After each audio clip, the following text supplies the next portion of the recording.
بسم اللہ الرحمن الرحیم۔ السلام علیکم ورحمۃ اللہ وبرکاتہ۔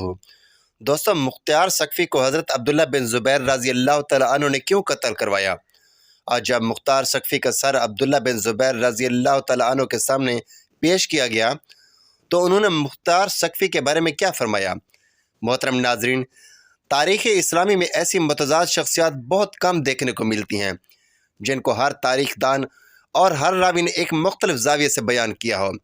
یعنی کہاں شہدائے کربلا اور امام حسین علیہ السلام کے قاتلین کا بدلہ لینا اور کہاں دوسری طرف نبوت کا دعویٰ کر دینا۔ نبی کریم صلی اللہ علیہ وآلہ وسلم کی اس حدیث کو مختار ثقفی کے ساتھ منسوب کرنا کہ نبی کریم صلی اللہ علیہ وآلہ وسلم نے ارشاد فرمایا تھا کہ بنو ثقیف میں ایک کذاب اور ایک ظالم شخص ہوگا، اور اس کذاب کو مختار ثقفی قرار دینا، ہر تاریخ دان نے ان کے متعلق متضاد اور متصادم رائے بیان کی ہیں۔ آج کے اس ویڈیو میں مختار ثقفی کے بارے میں مختلف افواہوں اور غلط فہمیوں کا ازالہ کرنے کی کوشش کریں گے اور مستند راویوں اور تاریخ دانوں کی روایات کو بیان کر کے حقائق کو اور مختار ثقفی کی شخصیت کو واضح کرنے کی کوشش کریں گے، اور اس کو کس نے اور کیوں شہید کیا یہ بھی واضح کرنے کی کوشش کریں گے کہ امام طبری اور تاریخ الرسول کے مطابق مختار ثقفی بنی حوازن کے قبیلہ ثقیف کے ہونے کی وجہ سے مختار ثقفی کہلاتا تھا۔ مختار ثقفی کے والد کا نام ابو عبیدہ ثقفی رضی اللہ تعالیٰ عنہ تھا، جو کہ صحابی رسول تھے اور سیدنا عمر فاروق رضی اللہ تعالیٰ عنہ کے دور خلافت میں جنگ قادسیہ میں شہید ہوئے۔ مختار ثقفی حضرت عبداللہ بن عمر رضی اللہ تعالیٰ عنہ کی بہن کے شوہر اور مختار ثقفی کی ایک بہن صفیہ بنت ابو عبید کا نکاح حضرت عبداللہ بن عمر رضی اللہ تعالیٰ عنہ کے ساتھ ہوا تھا۔ مختار ثقفی کے ابتدائی حالات کے بارے میں رائے متصادم ہے۔ بچپن سے ہی مختار ثقفی بہت حساس اور مختلف طبیعت کا مالک شخص تھا۔ امام عبدالعزیز نے یہاں ایک روایت بیان کرتے ہوئے لکھا ہے کہ ایک دفعہ امام علی علیہ السلام نے مختار ثقفی کے بچپن میں اس کو بچوں کے ساتھ کھیلتے ہوئے دیکھا تو اس کو بلا کر اس کے سر پر شفقت سے اور پیار سے ہاتھ پھیرا اور فرمایا کہ یہ میرے فرزند حسین کا بدلہ لے گا۔ لیکن امام طبری اور سیوطی کا کہنا ہے کہ مختار ثقفی نے حضرت امام حسن رضی اللہ تعالیٰ عنہ کو خلافت کا حلف لینے پر راضی کرنے کی کوشش کی تھی اور امام حسن علیہ السلام کو پکڑ کر امیر معاویہ کے ہاتھ بیچنا بھی چاہتا تھا۔ اسی طرح سے مختار ثقفی کے بارے میں یہ بھی مشہور ہے کہ حضرت امام حسن علیہ السلام کو بھی امیر معاویہ کے خلاف بھڑکانے کی کوششوں میں ملوث تھا، جس پر اس کو 100 کوڑے بھی لگائے گئے تھے۔ یہ روایت ذیبی سیر عالم نے بھی باندھی ہے۔ سیدنا امام حسین رضی اللہ تعالیٰ عنہ کو کوفہ آنے کی دعوت دینے والوں میں بھی مختار ثقفی شامل تھا، لیکن واقعہ کربلا میں مختار ثقفی کہاں تھا، اور اس میں کوئی بات یقینی نہیں ہے کہ یہ واقعہ کربلا کی جنگ میں شامل کیوں نہیں ہوا تھا اور کہاں غائب ہو گیا تھا۔ یہ کہا جاتا ہے کہ جب کوفہ پہنچا تو حضرت مسلم بن عقیل رضی اللہ تعالیٰ عنہ اور ہانی ابن عروہ شہید ہو چکے تھے، اور یہ بھی بعض روایات میں کہا جاتا ہے کہ مسلم بن عقیل رضی اللہ تعالیٰ عنہ کو اس نے ہی اپنے گھر میں ٹھہرایا تھا اور ان کی خاطر مدارت کی تھی اور ان کے لیے کوفہ کی بیعت میں معاون اور مددگار ثابت ہوا۔ انصاف الاشراف اور تاریخ طبری کا اس پر اجماع ہے کہ جنگ کربلا کے وقت مختار ثقفی ابن زیاد کی قید میں تھا۔ جب واقعہ کربلا پیش آ چکا اور اس کو خبر ملی کہ خانوادہ رسالت صلی اللہ علیہ وآلہ وسلم کے ساتھ اس طرح سے ظلم و زیادتی کی گئی ہے اور ان کو بے دردی کے ساتھ شہید کر دیا گیا ہے،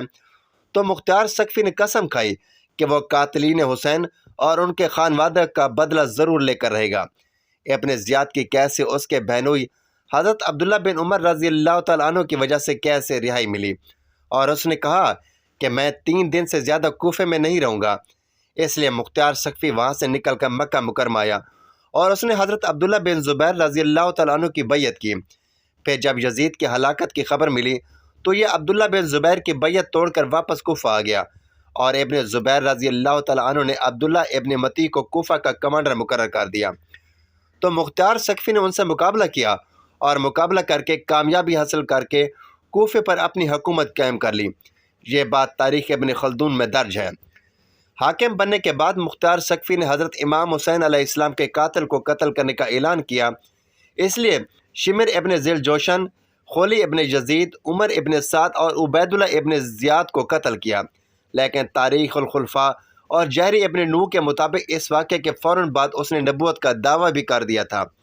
تاریخ الخلفاء مترجم تفسیر ابی حاتم ترمذی کی حدیث نمبر 3944 کے مطابق سیدنا عبداللہ بن زبیر رضی اللہ تعالیٰ عنہ کو شہید کرنے کے بعد حجاج بن یوسف جب ان کی والدہ سید اسماء بنت ابو بکر کے پاس آیا اور آ کر کہنے لگا کہ دیکھا میں نے تمہارے بیٹے کا کیا حشر کیا، تو سیدہ اسماء نے کہا کہ حجاج مجھے نبی کریم صلی اللہ علیہ وآلہ وسلم کی وہ بات یاد آ رہی ہے کہ آپ نے فرمایا تھا کہ بنو ثقیف میں ایک کذاب ہوگا اور ایک ظالم۔ کذاب تو ہم دیکھ چکے ہیں لیکن ظالم تو ہے۔ اس حدیث کی شرح میں امام ابن سیوطی اور امام جوری اور امام زاری کا اس بارے میں اجماع ہے کہ وہ کذاب مختار ثقفی ہے، لیکن دیگر علماء کرام اور تاریخ دان اس بارے میں کوئی مستند روایات پیش نہیں کر سکے کہ مختار ثقفی کو اس حدیث کے مطابق کذاب قرار دینا ناانصافی ہے۔ جب مختار ثقفی کوفہ پر حکومت قائم کر چکا تھا تو قاتلان حسین علیہ السلام کا بدلہ لینے کے بعد انتظامی امور میں بری طرح سے ناکام رہا اور اس کی حکومت کمزور سے کمزور تر ہوتی چلی گئی، اور آخرکار حضرت عبداللہ بن زبیر رضی اللہ تعالیٰ عنہ کے بھائی حضرت موسیٰ بن زبیر رضی اللہ تعالیٰ عنہ جو بصرہ کے گورنر تھے، انہوں نے اپنی فوج لے کر کوفہ پر چڑھائی کی، سخت مقابلہ ہوا اور آخرکار مختار ثقفی مارا گیا۔ اہل سنت اور اہل تشیع کے نزدیک اس کا اچھا کام حضرت امام حسین علیہ السلام کے قاتلوں کو مارنا، مگر اہل سنت کے نزدیک حسین سے بدلہ لینے کے ساتھ ساتھ مختار ثقفی کا بدترین کام نبوت کا دعویٰ کرنا تھا، جو کہ کسی بھی صحیح روایت سے ثابت نہیں ہے۔ مختار ثقفی ہجرت کے پہلے سال پیدا ہوئے۔ نقل ہوا ہے کہ مختار نے 13 سال کی عمر میں قادسیہ کی جنگ میں جنگ جسر میں شرکت کی۔ کم عمر کے باوجود وہ میدان جنگ میں جانا چاہتے تھے، لیکن ان کے چچا سعد بن مسعود نے انہیں اس کام سے روکے رکھا۔ اس جنگ میں اس کے والد اور بھائی شہید ہو گئے۔ مختار ثقفی کے چچا سعد بن مسعود مولا کائنات حضرت علی رضی اللہ تعالیٰ عنہ کی طرف سے مدائن میں گورنر تھے۔ انہوں نے حضرت خوارج کے ساتھ جنگ میں مختار ثقفی کو مدائن میں اپنا جانشین مقرر کیا اور خود جنگ لڑنے کے لیے نہروان کی طرف چلے گئے۔ 18 ماہ کوفہ پر حکومت کرنے کے بعد آخرکار 14 رمضان المبارک سن 67 ہجری کو 67 سال کی عمر میں حضرت مصعب بن زبیر رضی اللہ تعالیٰ عنہ کے ہاتھوں قتل ہوئے۔ مصعب بن زبیر کے حکم پر مختار ثقفی کا ہاتھ کاٹ کر مسجد کوفہ کی دیواروں کے ساتھ کیل لگا دیا گیا، لیکن جب حجاج بن یوسف کوفہ پر قابض ہوا تو کیونکہ وہ بھی قبیلہ ثقیف سے تعلق رکھتا تھا، اسی تعلق کے بنا پر اس نے مختار ثقفی کے ہاتھوں کو وہاں سے اتروا کر دفن کروا دیا۔ مختار ثقفی کا مزار مسجد کوفہ سے متصل ہے۔ مختار ثقفی نے امام حسین علیہ السلام کا بدلہ لینے کے بعد عبداللہ بن زبیر رضی اللہ تعالیٰ عنہ کے خلاف تلوار اٹھائی اور صرف اس نیت سے حکومت اور اقتدار حاصل کیا تاکہ وہ امام حسین علیہ السلام کے قاتلوں کا بدلہ لے سکے اور جو اس نے قسم کھائی تھی اس کو پورا کر سکے۔ اس کے لیے اس نے خلیفہ وقت یعنی عبداللہ بن زبیر رضی اللہ تعالیٰ عنہ کی افواج پر کوفہ پر حملہ کر کے حکومت قائم کر لی، اور اس کے بعد اس نے مجرمین اہل بیت کو چن چن کر واصل جہنم کیا۔ آپ کیونکہ اس نے خلیفہ وقت کے خلاف اللہ میں بغاوت بلند کر کے اقتدار حاصل کیا تھا، اس لیے حضرت عبداللہ بن زبیر رضی اللہ تعالیٰ عنہ نے کوفہ پر چڑھائی کی اور اپنے بھائی مصعب بن زبیر رضی اللہ تعالیٰ عنہ کی قیادت میں ایک لشکر روانہ کیا، جن کے ساتھ لڑتے لڑتے مختار ثقفی مارا گیا۔ جب وہ مختار ثقفی کا سر عبداللہ بن زبیر رضی اللہ تعالیٰ عنہ کے پاس پیش کیا گیا تو آپ رضی اللہ تعالیٰ عنہ نے فرمایا کہ بے شک جو کام مختار ثقفی نے کیا وہ ہم بھی کرنا چاہتے تھے، لیکن اس کو اقتدار اور خلافت حاصل کرنے کے لیے اسلامی خلیفہ کے خلاف فتنہ انگیزی اور خون ریزی نہیں کرنی چاہیے تھی۔ عزیزان گرامی، اب بات کرتے ہیں کہ مختار ثقفی پر لگنے والے الزامات کے بارے میں کہ ان میں کس قدر سچائی اور حقیقت ہے اور حقائق کیا ہیں اور کیا انہوں نے دعویٰ نبوت کیا یا نہیں۔ امام طبری اور امام زاری ان روایات کو ضعیف سمجھتے ہیں، اور اس کے علاوہ مختار ثقفی پر یہ بھی الزام لگایا جاتا ہے کہ انہوں نے امام حسن علیہ السلام کو یزید اور معاویہ کے ہاتھوں بیچنے کے لیے سازش بھی تیار کر رکھی تھی، اور اس کے بعد امام حسین علیہ السلام کو بھی یزید اور معاویہ کے خلاف بھڑکانے میں ان کا ہاتھ تھا، اور اس کی سزا کے طور پر ان کو 100 کوڑے بھی لگائے گئے تھے۔ لیکن کیونکہ یہ روایات ضعیف ہیں اور کربلا کے شہداء کا بدلہ لینے والی روایات مسترد تاریخ دانوں نے بیان کی ہیں، اس لیے مختار ثقفی کی شخصیت کا منفی پہلو زیادہ نمایاں نہیں سمجھا جا سکتا۔ مختار ثقفی محبان اہل بیت میں سے تھے۔ ابن سیوطی نے ان کے فضائل بھی لکھے ہیں۔ مثلا جب مختار ثقفی نے عمر بن سعد اور ابن زیاد کے سر امام زین العابدین علیہ السلام کو بھیجیں تو انہوں نے امیر مختار سقفی کے حق میں دعائے خیر فرمائی، اور اسی طرح امام محمد باقر علیہ السلام نے بعض نکتہ چینی کو کہا کہ مختار سقفی کو گالی نہ دو، کیونکہ اس نے ہمارے قاتلوں کو قتل کیا اور ہمارے خون کا قصاص لیا اور ہماری آنکھوں کا اور ہمارے دلوں کو ٹھنڈا کیا۔ مختار سقفی کے بعد ان کے خاندان کو بھی قتل کر دیا گیا، جس میں ان کی ایک بیوی عمرہ بنت نعمان بن بشیر انصاری بھی شامل تھی، جو کہ مدائن میں رہتی تھی۔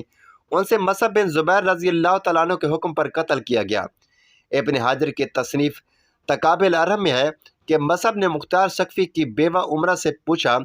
کہ مختار سقفی کیسا شخص تھا،